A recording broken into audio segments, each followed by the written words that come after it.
ବୁଦ୍ଧି ଓ ବିବେକ। ଅନେକ ଦିନ ତଳର କଥା। ସୁବୁଧିପୁର ଗାଁରେ ଗୋବିନ୍ଦ ବୋଲି ବୁଦ୍ଧିମାନ ତରୁଣଟିଏ ଥାଏ।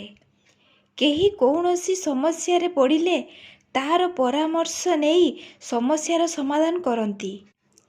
ତେବେ ଗୋବିନ୍ଦ କିଛି ଉପାର୍ଜନ କରେ ନାହିଁ। ସେ ଅତି ଛୋଟ ଥିଲାବେଳେ ତା ବାପା ମା ମରିଯାଇଥିଲେ। ବଡ଼ ଭାଇ ତାକୁ ପୋଷୁଥିଲେ।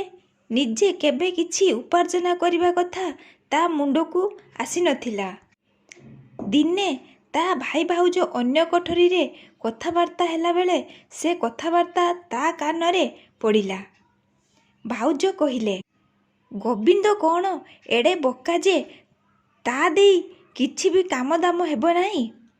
ବଡ଼ ଭାଇ କହିଲେ, ବୋକା? ତା ଭଳି ବୁଦ୍ଧିମାନ ଏ ଅଞ୍ଚଳରେ ଆଉ କେହି ବି ନଥିବେ। କାମ ଦାମ ସେ କରେ ନାହିଁ, କାରଣ ମୁଁ ତାକୁ କେବେ ବି କାମ କରିବାକୁ କହିନାହିଁ। ମୋଟେ 6 ବର୍ଷ ବୟସରେ ବାପା ମାଆକୁ ହରାଇଛି। ମୋ ଆଖିରେ ସେ ସେହିଭଳି ପିଲା ହୋଇ ରହିଛି। ସେ କାମ କରିବା ଭଳି ଯୋଗ୍ୟ ହେଲାଣି ଏକଥା ମୋ ମୁଣ୍ଡକୁ ଆସିନାହିଁ। ତା ମୁଣ୍ଡକୁ ବା କିପରି ଆସିବ? ଭାଉଜ କହିଲେ, ସେ ଯଦି ସତରେ ବୁଦ୍ଧିମାନ ତେବେ ରାଜଦରବାରକୁ ଯାଇ ସେଠାରେ ନିଜ ବୁଦ୍ଧି ପ୍ରମାଣ କରୁନାହିଁ? ଭାଇ ଏହାର କୌଣସି ଉତ୍ତର ଦେଲେ ନାହିଁ।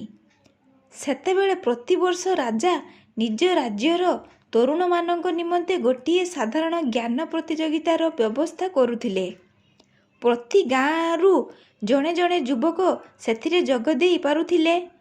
ଗ୍ରାମ ସମିତିର ସଭାପତିଙ୍କଠୁ ଖଣ୍ଡେ ଚିଠି ନେଇଗଲେ ହେଲା। ବାର୍ଷିକ ପ୍ରତିଯୋଗିତା ନିକଟ ହୋଇ ଆସୁଥାଏ। ଗୋବିନ୍ଦ ଯାଇ ଗ୍ରାମ ସମିତିର ସଭାପତିଙ୍କୁ କହିବା ମାତ୍ରେ ସେ ଆନନ୍ଦରେ ତାକୁ ପରିଚୟପତ୍ର ଦେଲେ। ଗୋବିନ୍ଦ ଯଥାସମୟରେ ଦରବାରରେ ଯାଇ ଉପସ୍ଥିତ ହେଲା। ରାଜା ପ୍ରତିଯୋଗୀମାନଙ୍କୁ ପ୍ରଶ୍ନ କଲେ, ଆମ ରାଜ୍ୟରେ କେତେ ଜଣ ସତ୍ୟପରାୟଣ ଲୋକ ଥିବେ? ଜଣେ କହିଲେ, ଅନ୍ତତଃ 10,000 ସତ୍ୟପରାୟଣ ବ୍ୟକ୍ତି ଥିବେ। ଅନ୍ୟ ଜଣେ କହିଲେ, ଆମକୁ ପ୍ରଥମେ ସାଧୁସନ୍ଥ କେତେ ଅଛନ୍ତି ତାର ହିସାବ ନେବାକୁ ହେବ, କାରଣ ସେମାନେ ହିଁ ସତ୍ୟପରାୟଣ। ଗୋବିନ୍ଦ କହିଲା, ମହାରାଜ, ଠିକ୍ କେତେ ଅଛନ୍ତି କହିପାରିବି ନାହିଁ। ତେବେ ଜଣେ ଯୁକ୍ତ 8 ଜଣ ଅର୍ଥାତ୍ 9 ଜଣ ନିଶ୍ଚିତ ଅଛନ୍ତି ବୋଲି କହିହେବ। ରାଜା ଏହାର ମର୍ମ ବୁଝିଲେ।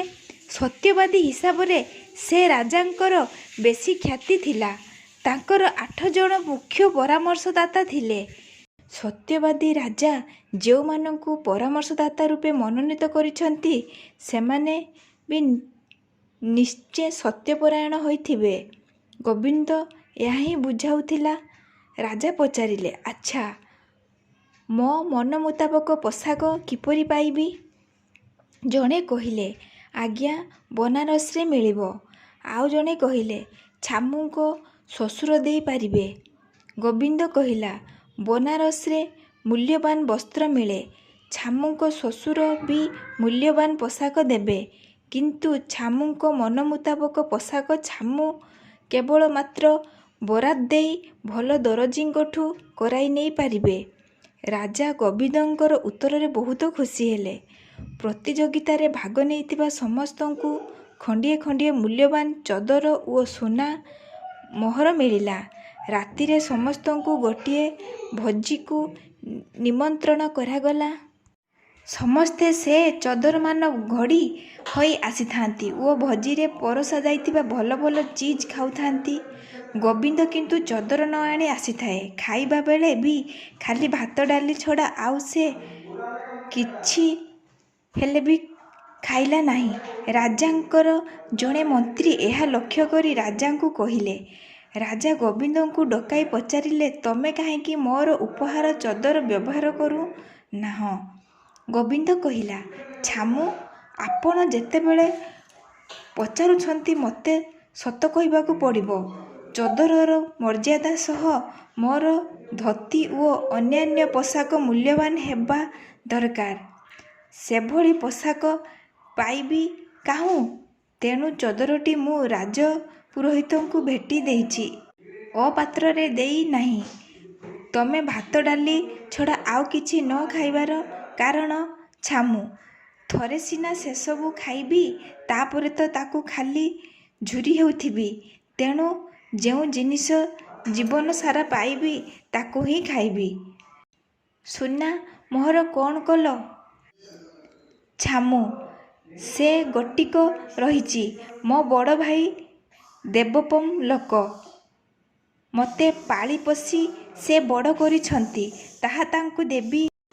ଗୋବିନ୍ଦର ଉତ୍ତରରେ ରାଜା ବହୁତ ଖୁସି ହେଲେ ଓ ତାକୁ ନିଜ ଦରବାରରେ ଉପଯୁକ୍ତ ଚାକିରିଟିଏ ବି ଦେଲେ।